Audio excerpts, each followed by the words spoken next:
шығу кезінде суды тоқтату қажет. Себебі көп адам тұз шығу кезінде суды ағызып қояды. Бірақ бұл үлкен сұрақ. Себебі ашық краннан минутына 6 литрдей су ағады. Ал егер адам тісін 2-3 минуттай тазалайтын болса, 18 литр су ағады. Суды өшіру қарапайым әдет, бірақ табиғатқа үлкен әсері бар. Және төлемдеріңіз де азаяды. Су өмірдің тірегі. Суды ұтымды пайдалану әрбір адамның міндеті.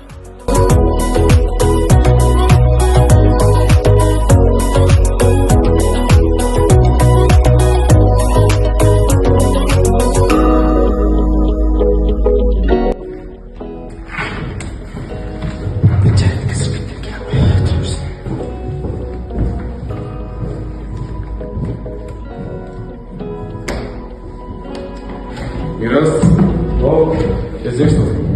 Қойып қалды. Оның болмады. Ол төшіме кетіп соңай.